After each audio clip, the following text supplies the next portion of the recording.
사도행전 8장 오늘 묵상하는 이 본문에선 빌립의 이야기가 등장하고 있습니다. 빌립, 스데반과 빌립, 우리가 생각했을 때 사도행전은 그냥 베드로와 바울의 이야기라고 느껴질 수 있겠지만 그럼에도 불구하고 하나님께서는 우리에게 그 목양의 빈틈을, 베드로와 바울이 찍고 있는 그 목양 안에서 이루어지는 빈틈을 스데반과 빌립 같은 집사들, 평신도 지도자들이 메꿔주고 있고 보완해주고 있고 동역해주고 있음을 그리고 있습니다. 우리 교회 안에 훌륭한 목사가 나오는 것 위해서도 기도해야겠지만 더 큰 기도 제목은 스데반과 빌립과 같은 집사님들이 나올 수 있도록 이런 부분들에 있어서 우리 순장님들이 스데반 같은지 빌립 같은지 항상 묵상하면서 목양의 빈 틈들을 메워갈 수 있다면 사도행전적 교회가 될 수 있지 않을까라는 꿈을 꾸게 되며 이 말씀을 묵상하게 되었습니다. 오늘 말씀을 묵상하며 오늘 새벽에 굉장히 특이한 그 생각들을 하게 됐는데요. 몇 가지를 좀 이야기 드려보겠습니다. 먼저 26절에 보면 지금 사마리아에서 사역을 하고 있었고 엄청나게 사역을 흥왕하고 있었는데 베드로와 요한이 와가지고 기도를 하자 성령이 임하는 것을 보지 않습니까? 빌립의 마음 가운데 이거 내가 했는데 라는 마음이 굉장히 많았을 겁니다. 근데 그럼에도 불구하고 지금 뭐라고 얘기하냐면 하나님께서 일어나 남쪽으로 향하라 가라 라고 하는데 그 길이 어디였다? 광야였다 라고 이야기를 하고 있습니다. 길이 광야고 지금 내가 있었던 곳은 엄청나게 나를 지지하는 사람들이 많은데 지금 27절을 보면은 일어나 가서 보니 가타부타 말이 없습니다. 종이 주인이 가라 그러면 그냥 생각하고 말고 필요 없이 그냥 가는 거예요. 일어나 가서 봤다. 이게 빌립의 생활 태도였다라는 거죠. 하나님이 말씀하신다면 눈앞에 광야인지 내 뒤에 사마리아가 있는지 왜 하나님은 나에게는 성령을 부어주지 않으셨는지 여러 질문들이 있음에도 불구하고 일어나 가서 봤다라는 거예요. 우리의 삶에 이런 즉각적인 순종이 있냐는 거죠. 마지못해 순종하는 게 아닙니다. 29절에 보면 이 수레로 가까이 나아가라 하나님께서 명령하시는데 30절에 보면 빌립이 달려갔다라고 이야기를 합니다. 굳이 가까이 갈 때 달려가지 않아도 됩니다. 빌립의 마음 가운데 그 지나는 수레를 보면서 그 달려가는 수레를 잡기 위하여 함께 달려가고 있는 그 모습, 도대체 하나님이 나를 왜 이 광야까지 보내셨을까? 도대체 하나님이 나를 어떻게 쓰시려고 이 자리까지 인도하셨을까? 저기로 가까이 가면 무슨 일이 일어나는 걸까? 기대감과 설레임을 가지고 달려가고 있는 빌립의 모습을 그릴 수 있다는 거죠. 그러니까 빌립은 즉각적인 순종이 있었고 즉각적인 순종 가운데 질문과 불평이 있었던 게 아니라 기쁨과 기대감과 설레임이 있었다라는 사실을 우리는 확인할 수 있게 된다라는 것입니다. 그가 만났을 때 한 에디오피아 내시였습니다. 이 에디오피아라는 나라는 이 이방 종교를 믿고 있는 나라이지 않습니까? 그리고 5,000명, 몇천 명 사마리아를 전체를 다 소위 말해서 전도하고 있었던 빌립인데 뭐야 고작 내가 이 한 영혼 때문에 여기 온 거야? 라는 생각이 들 수 있음에도 불구하고 이 빌립은 그런 부분에 대한 내색이 전혀 없습니다. 오히려 더 하나님께서 나를 통하여 시작하실 새 일을 기대하는 마음으로 한 영혼을 대하고 있는 모습을 그리고 있다라는 거죠. 35절에 보면은 빌립이 이사야의 글을 시작하여 예수를 가르쳐 복음을 전했다라고 이야기를 합니다. 흔히 우리가 생각하듯 복음을 전하기 위해서 어떤 문장으로 시작하고 어떤 질문으로 시작하고 A라는 말을 하면은 A라는 답을 하고 B라는 말을 하면 B라는 답을 하고 이런 거 없었어요. 성령님이 그냥 마주하게 하신 그 실타래를 딱 붙잡고 풀기 시작한 겁니다.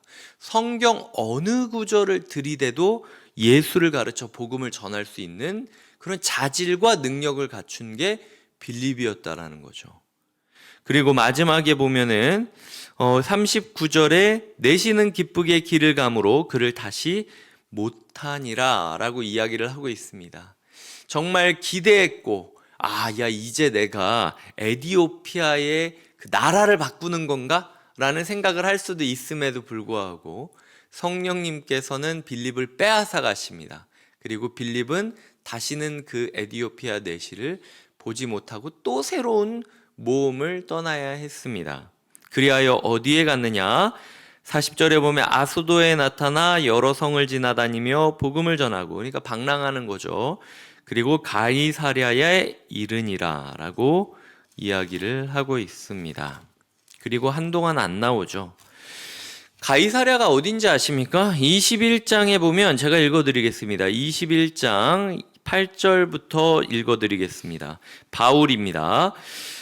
이튿날 떠나 가이사랴에 이르러 7 집사 중 하나인 전도자 빌립의 집에 들어가서 머무르니라 라고 이야기를 하고 있습니다. 그에게는 딸 넷이 있으니 처녀로 예언하는 자였다 라고 이야기를 하고 있죠. 이 빌립이라는 사람이 묘한 게 우리가 생각했을 때 여기서 완전히 사라져버리는 줄 알았지만 알고 보니 묵묵하게 하나님을 따라 매일매일 새로운 도전을 즉각적으로 기대감을 가지고 어디서든 언제든 복음을 전하며 살아갔던 그의 인생은 사도행전이라는 큰 틀 안에 베드로를 통하여 이루어진 사역, 바울을 통하여 이루어진 사역이 어떻게 보면은 따로국밥이 될 수도 있는데 이거를 하나로 이어버리는 연결고리가 되어 간다라는 겁니다. 베드로의 사역은 이 사마리아 안에서 성령이 부어주는 그 사건의 연결고리가 되어주고, 바울의 사역은 바울이 죽으러 가는 그 순간에 바울이 어떤 마음으로 사역자의 삶을 살아가고 있는지를 보여주게 되는 모습이 된다라는 거죠. 하나님께서 가라고 하면 가고 있으라고 하면 있는 겁니다. 가라고 하니까 광야로도 가고, 머무르라고 했더니 아무 일 없고 자기를 통하여 아무 변화 없음에도 불구하고 가이사랴에 21장까지 묵묵히 머무르면서 내 딸을 낳아 기르고 있는 순결한, 그리고 그때 빌립의 별명이 전도자 빌립이었다라고 불리는데, 그러니까 그 삶의 전도라는 단어가 아예 각인이 될 정도로 사역했던 사람이 빌립이라는 거예요. 그래서 잊혀졌던 빌립을 다시 한번 묵상하시면서 내가 빌립과 같은 사람이 되었으면 좋겠다.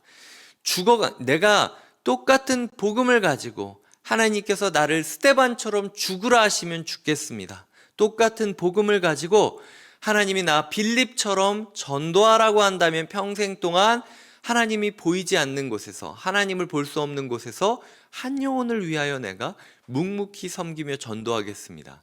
이게 살아도 주를 위해 살고 죽어도 주를 위해 산다라는 평신도 지도자의 꿈을 꾸게 만드는 것이 오늘 빌립이 우리에게 증거하는 교훈이라는 것입니다.